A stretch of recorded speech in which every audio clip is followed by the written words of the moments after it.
கர்த்தருடைய பரிசுத்தமான நாமத்திற்கு துதி கன மகிமை உண்டாகட்டும். மீண்டும் ஒரு விசை இந்த அருமையான ஹோப் டிவியின் வாயிலாக உங்களை சந்திப்பதில் நான் மிகுந்த மகிழ்ச்சி அடைகிறேன். இந்நாள் வரை கர்த்தர் நம்மோடு இருந்து நம்மை அதிசயமாய் நடத்தி வந்திருக்கிறார். இனிமேலும் அவர் நடத்துவார். விசேஷித்தனமாய் உங்கள் குடும்பங்களிலே சமாதானம் உண்டாக கடவதாக. கடந்த நாட்கள் முழுவதும் நாம் மதிப்பு மிக்கவர்களா என்கிற தலைப்பின் கீழாக அநேக துணை தலைப்புகளை வைத்து நாம் கர்த்தருடைய வார்த்தையை தியானித்து கொண்டிருக்கிறோம். இன்னைக்கும் கூட 11ஆம் துணை தலைப்பாக பரிதாபம் என்கிற ஒரு துணை தலைப்பின் மூலமாக நாம் கர்த்தருடைய வார்த்தையை கொஞ்ச நேரம் தியானிக்க போகிறோம். பரிதாபம், பிட்டி அப்படின்னா உங்களுக்கு என்னெல்லாம் புரியும்? பரிதாபம்னா என்ன அப்படின்னு ஒரு கேள்வியோடு கூட நாம் உள்ள கடந்து செல்வோம். பரிதாபம் அப்படின்னா, உதாரணத்திற்கு ஒரு குமாரன் ஒரு தகப்பன். குமாரன் தகப்பன் ஒரு காரியத்தை செய்யாத அப்படின்னு சொல்லி தெரிஞ்சியோ தெரியாமோ செய்த பிற்பாடு தகப்பன் நான் சொன்ன பேச்சை நீ கேட்கலையே அப்படின்னு அடிச்சாருன்னா அதுக்கு பேரு தண்டனை. அதே தகப்பன் ஏதோ தெரியாம செஞ்சிட்ட, இனிமே என்ன செய்யாத அப்படியே அடிச்சாலும் அடிச்ச பிற்பாடு ஐயோ நான் அடிச்சிட்டேனே, அடிச்சிருக்க கூடாது, ஐயோன்ற ஒரு ஃபீல், ஐயோ நான் அடிச்சிட்டேனே, தெரியாம பண்ணிட்டேனேங்கிற அவங்களுக்கு கொஞ்சம் இறக்கத்தை காட்டுறாங்க பாருங்க, கொஞ்சம் இறங்குறாங்க பாருங்க. அதுக்கு அர்த்தம் தான் பரிதாபம் என்பதை நாம் பார்க்கிறோம். இன்னைக்கு அநேகரை குறித்து நாம் பரிதாபம் படுகிறோம். சரி, ஒண்ணுமே இல்லாதவங்களா இருந்தா நம்மளுக்கு பார்த்த உடனே ஐயோ பாவம்பா ஒண்ணுமே இல்லை. சரி, வீடு இல்லாமல் இருந்தா அவங்க ரோட்டில் இருக்கிறவங்கள பார்த்தா ஐயோ வீடு இல்லாமல் ரோட்டில் எவ்வளோ கஷ்டப்படுறாங்க அப்படின்னு சிலருக்கு இறங்குவது அல்லது நம்முடைய இரக்கம் குணம் பரிதாபத்தை வெளிப்படுத்துகிறது.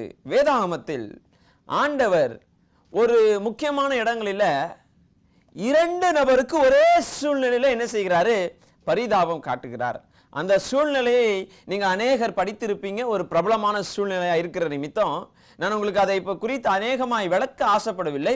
மேலோட்டமாய் படித்து அதற்கான ஆழ சத்தியத்தை நாம் இன்னைக்கு படித்து தியானித்து ஜபிக்க நான் ஆசைப்படுகிறேன். யோனா எழுதின புத்தகம். யோனாவை குறித்து தெரியாத நபர்களே இங்க யாரும் இல்லை. ஆமா, அவரை குறித்து நல்லா படிச்சிருப்பீங்க. இங்க யோனாவுடைய வாழ்க்கையிலையும் ஆண்டவர் யோனாவை கொண்டு செய்ய வேண்டிய நினைத்த திட்டத்துல எங்காவது பரிதாபம் உண்டா என்பதை தான் இன்னைக்கு நாம் என்ன செய்ய போறோம், கொஞ்ச நேரம் தியானிக்க போறோம். தியானித்து நாம் ஜெபிக்க போறோம். முதலாவதாக வாசிப்போம் 1ஆம் அதிகாரம் 2வது வசனம். அமித்தாயின் குமாரனாகிய யோனாவுக்கு கர்த்தருடைய வார்த்தை உண்டாகி, அவர் நீ எழுந்து மகா நகரமாகிய நினிவேக்கு போய் அதற்கு விரோதமாக பிரசங்கி, அவருடைய அக்கிரமம் என் சமூகத்தில் எட்டினது என்றார். இப்போ ஆண்டவருடைய வார்த்தை யோனாக்கு வருகிறது.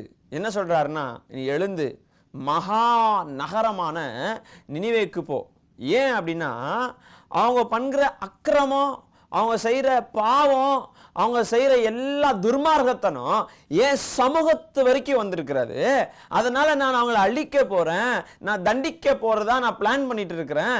நீ எதுக்கோ நான் அழிப்பதற்கு முன்பாக ஒரு எச்சரிப்பின் சத்தத்தை அவர்களுக்கு விரோதமாய் நீ பிரசங்கம் பண்ணு அப்படின்னு ஆண்டவர் யோனாவை கொண்டு தீர்மானித்து யோனாவை அனுப்புறாரு. ஆனா இங்க யோனா என்ன செய்கிறாரு? 3ஆம் வசனத்தை நீங்கள் வாசிப்பீர்களானால், அப்பொழுது யோனா கர்த்தருடைய சமூகத்திலிருந்து விலகி, நல்லா நீங்க படிக்கணும், கர்த்தருடைய சமூகத்திலிருந்து விலகி அப்படின்னா தரிசீசுக்கு போகக்கூடிய கப்பல் ஏறி யோப்பா பட்டணத்திற்கு போயிடலாம் அப்படின்னு என்ன செஞ்சிட்டாரு? பிளான் பண்ணிட்டாரு. அவரும் அந்த கப்பலை ஏறி தன்னுடைய பிரயாணத்தை அவர் ஆரம்பித்ததை நாம் பார்க்கிறோம். ஒன்று முக்கியமாக ஞாபகம் வச்சுங்க, கர்த்தருடைய சமூகத்திலிருந்து விலகி. கர்த்தரால் தெரிந்து கொள்ளப்பட்டவன், கர்த்தரால் அழைக்கப்பட்டவன், கர்த்தரால் அபிஷேகப்பட்டவன். ஆனா இன்னைக்கு அவரே கர்த்தருடைய சமூகத்திலிருந்து விலகி ஆண்டவர் சொன்ன வழியை விட்டு வேற வழிக்கு போகும் அளவுக்கு யோனா மாறிட்டாரு. நீங்க 17வது வசனத்தை வாசிப்பீர்களானால், கர்த்தர் என்னத்தை உண்டாக்கினார்? ஒரு மீனை உண்டாக்கினார். ஏன் அப்படின்னா, இப்ப ஒரு வழி விலகி போயிட்டார்ல, அதோட கூட ஆண்டவர் யாரை விட்டுருல? யோனாவை விடலங்க. யோனா எப்படி வழி விலகி போயிட்டான்? அவனை விட்டுறலாம் அப்படின்னு ஆண்டவர் யோனாவை என்ன செய்யல? விடவே இல்லை, பின் தொடர்ந்தே போறாரு. அப்போ எல்லாம் கப்பல்ல போகும்போது ஒரு பெரிய காற்று பலமாய் வீசுகிறது, கப்பல்லாம் ஆடுகிறது, அலை கொந்தளிக்கிறது. இப்ப எல்லாருக்கும் பயம். ஆனா இவர் பார்த்தா கப்பல் அடிவாரத்தை போய் நல்லா தூங்குறாரு. கப்பல் இருக்கிறவங்க எல்லாம் பயப்படுறாங்க, என்ன ஆயிடுமோ என்ன ஆயிடுமோ என்ன ஆயிடுமோன்னு. கடைசியில யோனா சொல்றாரு, நான் இருக்கிறதுனாலதான் இப்படி எல்லாம் நடக்குது, என்னை தூக்கி எங்க செஞ்சிருங்க, கடல்ல போட்டுருங்கன்னு அவரே வாலண்டியர் சொல்றாரு.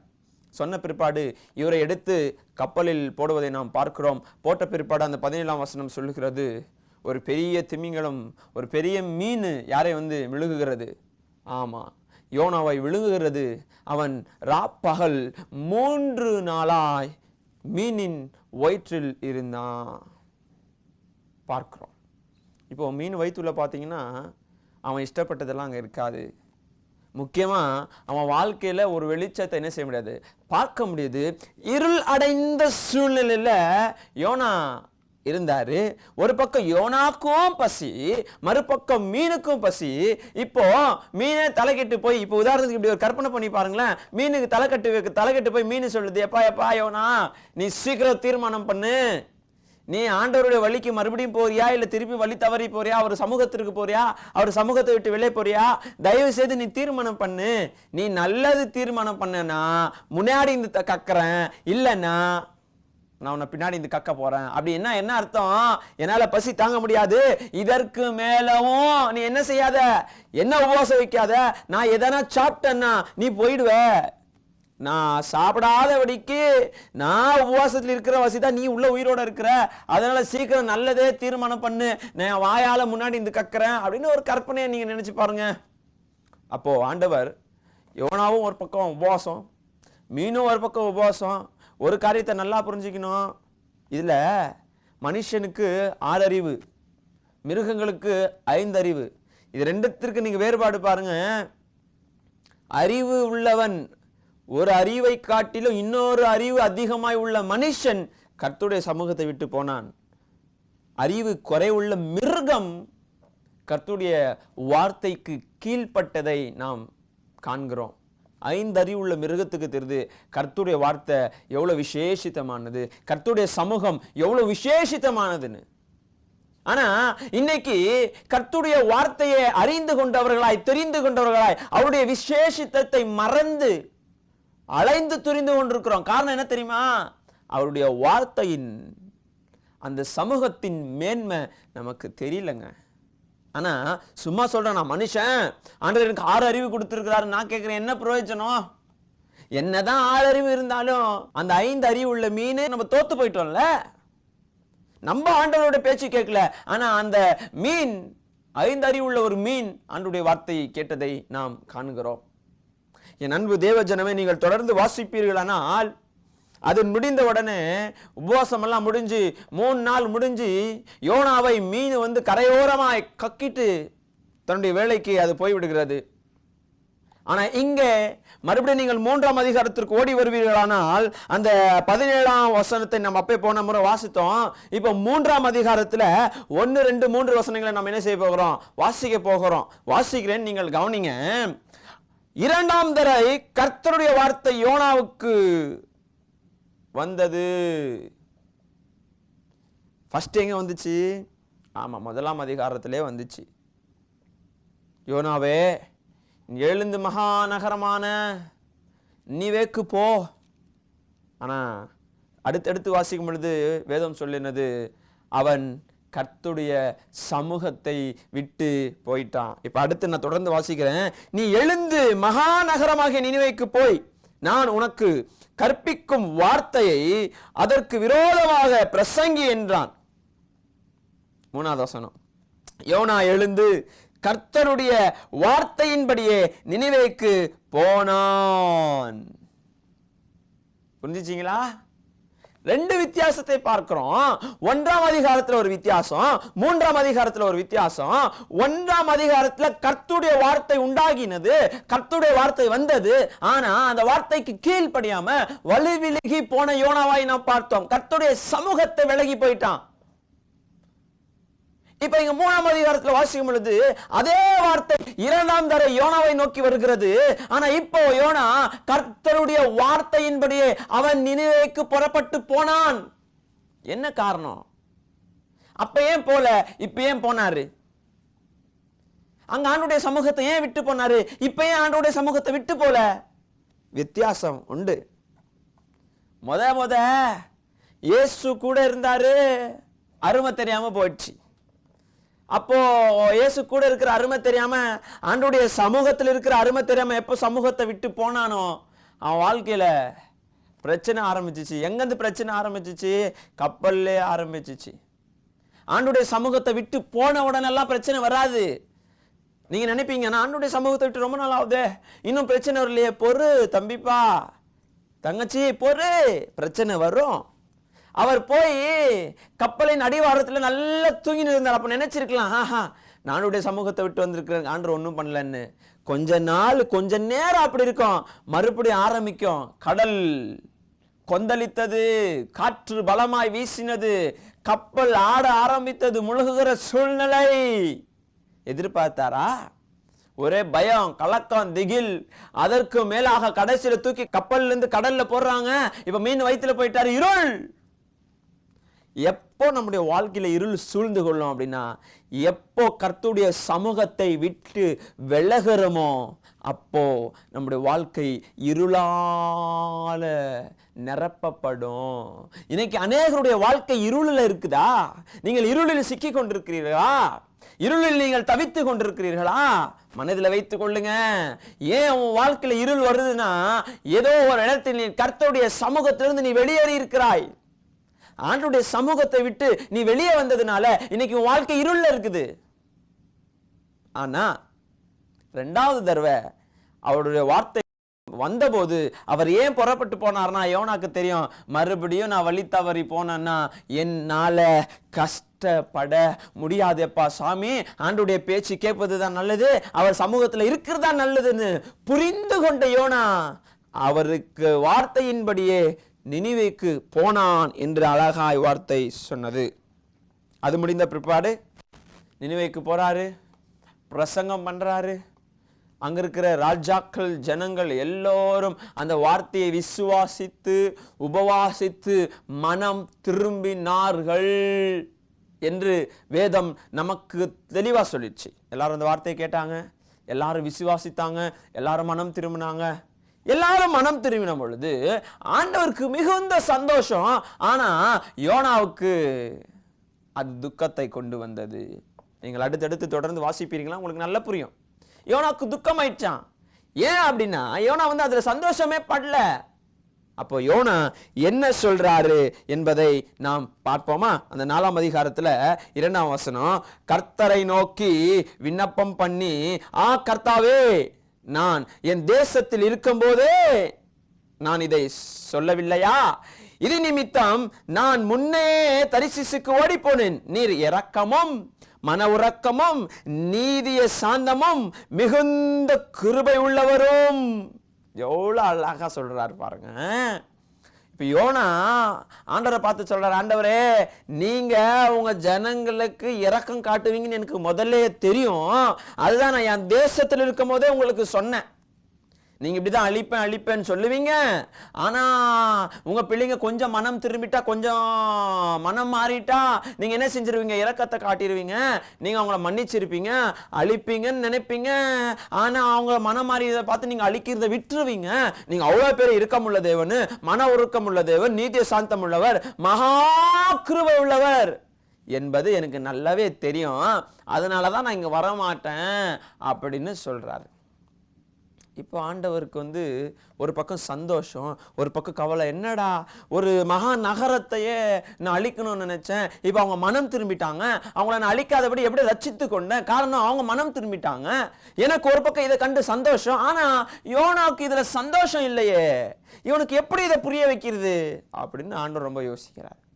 யோசித்து இதெல்லாம் நடக்கும் பொழுது யோனாக்கு ஒரு செடியை ஒன்று கர்த்தர் ஆயத்தப்படுத்துறாரு. அதன் பேர் தான் ஆமனுக்கு செடி. நீங்கள் அடுத்தடுத்து அந்த வசனங்களை வாசித்திருப்பீர்களானால் அங்கே ஒரு ஆமனுக்கின் செடியை கர்த்தர் என்ன செய்யறாரு? உண்டு பண்ணுகிறாரு. யோனா போய் என்ன செய்யறாரு? அந்த செடியின் கீழே போய் நல்லா படுத்துன்னு நல்லா தூங்க ஆரம்பிக்கிறாரு. நல்ல ரெஸ்ட் எல்லாம் எடுத்துட்டு மறுபடியும் பார்க்கறாரு. இப்ப அந்த ஆமனுக்கு செடி காஞ்சி போயிடுது, பட்டு போகிறதை அவன் பார்க்கிறான். பார்த்து பரிதாபம் படுகிறான். ஐயோ, நல்ல நிழலா இருந்துச்சே, நல்லா வளர்ந்துருந்துச்சே, இப்ப திடீர்னு செத்து போயிடுச்சு அப்படின்னு அவனுக்கு ஒரே மன துக்கம், மனக்கவலை. அப்பதான் ஆண்டவர் யோனாவை பார்த்து பேச ஆரம்பிக்கிறார். யோனாவே, ராத்திரியில் முளைத்து ராத்திரியில் மடிந்து போகும், ராத்திரியில் காஞ்சி போகிற ஒரு செடிக்கே நீ அவ்வளவு யோசிக்கிறேன்னா, 120,000 பேருக்கு மேல என்னுடைய ஜனங்கள், நான் விலையேறப்பட்ட என்னுடைய கிருபை நிமித்தம் அவர்களை நான் பெற்றுக்கொண்டேன், அவர்களை நான் எப்படிப்பா இழந்துருவேன் அப்படின்னு சொல்லிட்டு ஒரு வசனம் அழகா சொல்லுது. அந்த 4ஆம் அதிகாரத்துல 10ஆம் வசனத்தை நீங்கள் வாசிப்பீர்களானால், அதற்கு கர்த்தர் யாரை பார்த்து பேசுறாரு? நோவாவை பார்த்து பேசுறாரு. இப்படி எல்லாம் சொல்லிட்டு, ஒரு ராத்திரியில் முளைத்து ஒரு ராத்திரியில் மறிக்கக்கூடிய ஒரு செடிக்கை உள்ள அப்படின்னா, என் ஜனங்களாகி என் ஜனத்திற்கு நான் பரிதாபம் படுகிறாயே. அப்ப ஆண்டவர் சொல்றாரு, யாரை பார்த்து? யோனாவை பார்த்து. ராத்திரியில் முளைக்கிறது, ஒரே ராத்திரியில போகுது, அதுக்கே நீ இவ்வளவு பரிதாபம் படுறியே.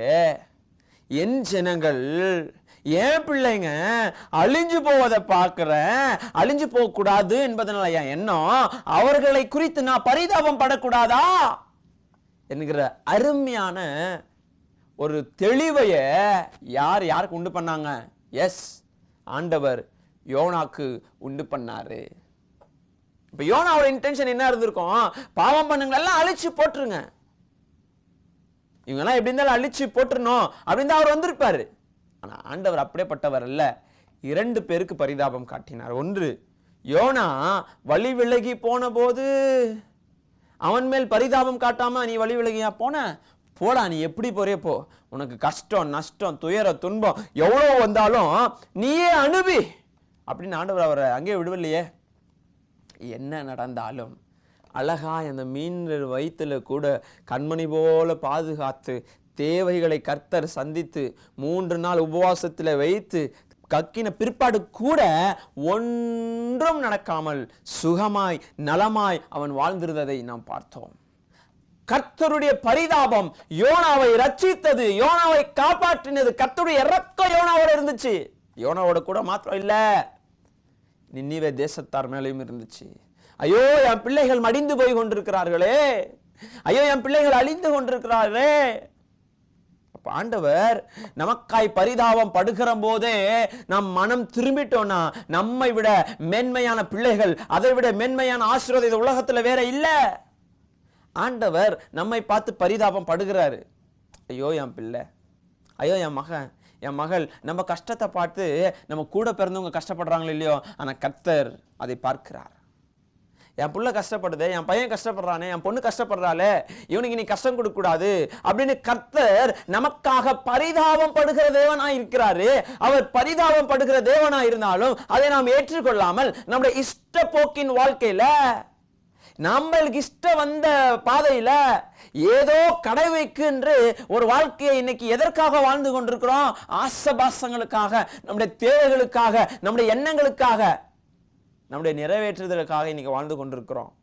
ஒருவேளை உங்க மேலே என் மேலே ஆண்டவர் பரிதாபம் காட்டாமல் இருந்திருப்பாரானால், மறுபடியும் சொல்றேன், ஒருவேளை ஆண்டவர் உங்க மேல என் மேல பரிதாபம் காட்டாம இருந்திருந்தால்னா, இன்னைக்கு நீங்களும் நானும் என்னைக்கோ மடிந்து போயிருப்போம், அழிந்து போயிருப்போம், மண்ணாய் போயிருப்போம். இன்னைக்கு நம்ம அழிந்து போவதற்கு காரணம், இன்னைக்கு நம்ம மடிந்து போவதற்கு காரணம், நம் மாண்டு போவதற்கு காரணம், மண்ணுக்கு போவதற்கு காரணம் நம்முடைய கர்த்தராகிய இயேசு கிறிஸ்து ஒருவர் தான். அவர் நம்ம மேல பரிதாபமா இருக்கிறாரு. ஏன் புள்ள, என் மகன், என் மகா அப்படிங்கிற அந்த பரிதாபத்தை யாரும் அலட்சியமா எடுத்து கொள்ளாதிருங்கள். ஆண்டவர் ஏன் யோனா மீதையும் ஏன் நினிவே ஜனங்கள் மீது பரிதாபம் காட்டுறாருன்னா, கர்த்தருடைய பார்வைக்கு அவர்கள் மிக மிக மதிப்பு மிக்கவர்களாய் இருந்தார்கள். உலகத்துடைய பார்வைக்கு பாவம் செய்தவர்கள் ஒரு விதமாய் தெரிந்தாலும் கர்த்தருடைய பார்வைக்கு எல்லோரும் மதிப்பு மிக்கவர்கள். அப்படிப்பட்ட மதிப்பு மிக்கவர்களை கர்த்தர் அழிக்கவும் வெறுக்கவும் அவர் ஆசிக்கிற கர்த்தர் அல்ல. நமக்கு எவ்வளவு மதிப்பு வச்சிருக்கிறாரோ அந்த மதிப்பை காத்து கொள்வது நம்முடைய கடமை. நம்ம மேல எவ்வளவு மதிப்பு வச்சிருக்கிறாரோ அதை நம்முடைய பாதுகாத்து அவரின் மதிப்பில் நடப்பது நம்முடைய விருப்பம் அல்ல, நம்ம மேல் விழுந்தப்பட்ட ஒரு கடமை. It's our responsibility. என் அன்பு தேவஜனமே, இன்னைக்கு கர்த்தருடைய வார்த்தை விதமாய் வருகிறது. கர்த்தர் நம்மீது பரிதாபம் படுகிற தேவனாய் இருக்கிறாரு. அவர் பரிதாபத்தை அலட்சியமாய் எண்ணாதிருங்கள். அப்படி நம்ம அலட்சியமா எண்ணிட்டோம்னா இன்னைக்கு இருள் நம்மை வந்து சூழ்ந்து விடும். கர்த்தருடைய சமூகத்தை விட்டு போவோமானால் நம்முடைய வாழ்க்கையில் இருள். கர்த்தருடைய சமூகத்தில் இருப்போமானால் நாம் நினைத்தது நடைபெறும். அதற்கு உதாரணம் யோனா. முத வார்த்தை யோனாவை நோக்கி வந்தது. ஆனா யோனாவோ அவருடைய சமூகத்தை விட்டு விலகினான். விலகினதுனால காற்று, புயல், கொந்தளிப்பு, கடல் கொந்தளிப்பு, பிரச்சனைகள் எல்லாவற்றுக்கும் மேலாய் அவனுடைய வாழ்க்கையில் இருள் வந்ததை நாம் காண்கிறோம். ஆனா எப்பொழுது யோனா இரண்டாம் தடவை கர்த்தருடைய வார்த்தை யோனாக்கு நேராய் வந்துச்சோ, அவன் ஃபர்ஸ்ட் டைம் அசட்டை பண்ணா, இரண்டாவது டைம் அசட்டை பண்ணல. கர்த்தருடைய வார்த்தையின்படி நடந்தான். அவன் வாழ்க்கை முழுவதும் பிரகாசித்தது என்பதை நாம் பார்க்கிறோம். இன்னைக்கு நம்முடைய வாழ்க்கையில் அநேக நேரம் கர்த்தருடைய வார்த்தை வருகிறது, ஆனா அசட்டை பண்ணுகிறோம். அவருடைய சமூகத்திலிருந்து வெளியே போறோம். நீங்க என்ன பாஸ்டர் சொல்றது, அவங்க என்ன பாஸ்டர் சொல்றது, நீங்க சொல்றது நாங்க கேட்கணுமா, நீங்க பைபிள் படினா பைபிள் படிக்கணுமா, நீங்க ஜெபம் பண்ணா ஜெபம் பண்ணணுமா, அதெல்லாம் முடியாது பாஸ்டர், எங்க வாழ்க்கை பாஸ்டர், எங்க இஷ்டம் பாஸ்டர், எங்களுக்குன்னு ஒரு வாழ்க்கை இருக்குது, எங்களுக்குன்னு ஒரு ஃப்ரீடம் ஆஃப் சாய்ஸ் இருக்குது, எங்களுக்குன்னு ஒரு சுதந்திரம் இருக்குது, எங்க இஷ்டத்துல தான் நாங்க வாழ்வோம் அப்படின்னா தாராளமா வாழுங்க. இருள் உங்களை சூழ்ந்து கொள்ளும் என்பதுல எந்த விதமான சந்தேகமே இல்லை. ஐயோ பாஸ்டர் அப்படி மாத்திரம் சொல்லிடாதீங்க, கர்த்தருடைய சமூகத்துல தான் இருப்போம் அப்படின்னா ரொம்ப சந்தோஷம், அப்படியே இருங்க. நீங்கள் உங்கள் வாழ்க்கையில பிரகாசிப்பீர்கள். காரணம் கர்த்தர் நம்மீது பரிதாபம் படுகிற கர்த்தராய் இருக்கிறாரு. பிகாஸ் காரணம் நீங்களும் நானும் மிக மதிப்பு மிக்கவர்களாய் கர்த்தருடைய பார்வையில இருக்கிறோம். கண்களை மூடினவர்களாய் நேசிக்கிறதான நல்ல தகப்பனே, நம்முடைய அருமையான நேசத்திற்காக ஸ்தோத்திரம். இதோ இந்த அருமையான வேளையில நம்முடைய திருவார்த்தையை கேட்டோம்பா. நீர் பரிதாபம் படுகிற தேவனா இருக்கிறீங்க. நாங்கள் வழி விலகி போனோம், உங்களுடைய சமூகத்தை விட்டு போனோம், பாவம் செய்தோம், அக்கிரமம் செய்தோம், துர்மார்க்கத்தில் வாழ்ந்தோம், அநியாயக்காரர்களாய் இருந்தோம்.